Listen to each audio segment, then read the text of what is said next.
the other thing I wanted to point out is this attorney general, he's very, very, I think, in command of the case, and he did a great job at this press conference.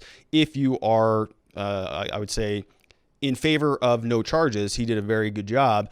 But he goes through here and he's very, very careful about how he phrases this. So let's watch what he says about the bullets. If you watch the full press conference and not just some of the clips that they're floating around, you're going to see that he goes into a little bit of detail about the ballistics. So 3 officers are involved in this case. 3 of them all fire at Breonna Taylor and Kenneth Walker. He says that she's hit 6 times. Breonna Taylor's hit 6 times. Now, the other officers fire a bunch of rounds. Hankison fires 10 shots.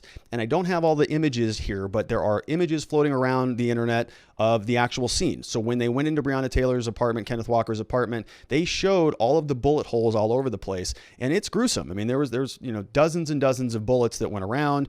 There's bullet holes in the ceiling. There's bullet holes behind the refrigerator. I mean, they shot everything up. And they can only really identify, from what this clip sounds like, one bullet. They can identify the bullet that actually resulted in Breonna Taylor's death, the bullet that killed her. But what about the 5 other bullets that were in her body? Where did those come from? And so this clip, you're going to see there's a distinction between the Kentucky sort of forensics lab and the FBI. They reached different conclusions about which bullet actually killed her and who fired it. But we don't hear about those 5 other bullets. We only hear about the one bullet that was fired by Cosgrove. So let's listen. After being struck, Detective Hankison fired his weapon 10 times, including from an outside sliding glass door and through a bedroom window. Some bullets traveled through apartment 4 and into apartment 3 before some exited that apartment. At the time, 3 residents of apartment 3 were at home, including a male, a pregnant female, and a child. There is no conclusive evidence that any bullets fired from Detective Hankison's weapon struck Ms. Taylor. No conclusive evidence. The KSP ballistics analysis did not identify which of the 3 officers fired the fatal shot. After receiving that information, I asked the FBI crime lab to conduct its own analysis to see if they reached the same results. The FBI ballistics analysis concluded the fatal shot was fired by Detective Cosgrove.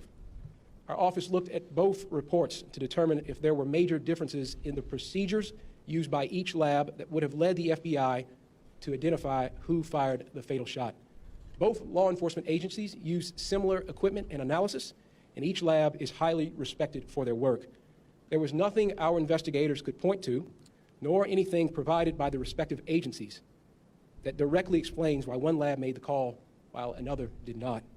I think it is worth repeating again that our investigation found that Mattingly and Cosgrove were justified in their use of force. All right, so this is important. So if Mattingly and Cosgrove were in Breonna Taylor's apartment and they were justified in firing back against her and Kenneth Walker, then they're in the clear.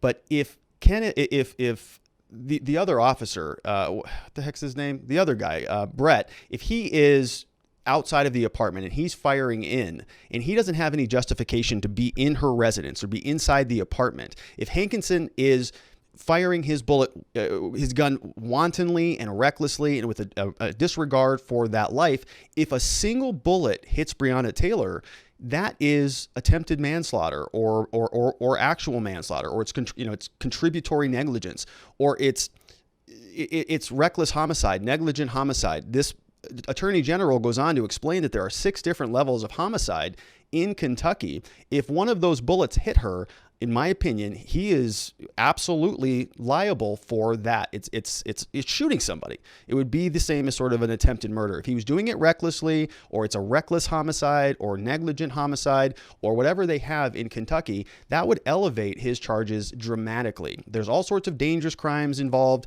dangerous designations that you can have if you use a weapon and you injure somebody. So even if a single bullet hit her, then those charges, that wanton recklessness, that wanton endangerment, those charges would go up dramatically. And this Attorney General did not specify for us whether they did an analysis on that or whether that evidence was presented to the grand jury. We know where the one bullet came from. It came from Miles Cosgrove. Now, there's some indication. He goes on in his press conference to say that she could have died instantly. Breonna Taylor could have been, shot and died instantly, or she could have been on the ground for a number of minutes, sort of bleeding out. And so, she got hit with 6 bullets from 6 different parts of her body, and we want to know where the other 5 bullets came from. Are we going to get the ballistics report? Are we going to see the analysis? Where are we going to see any of this evidence that was presented to the grand jury?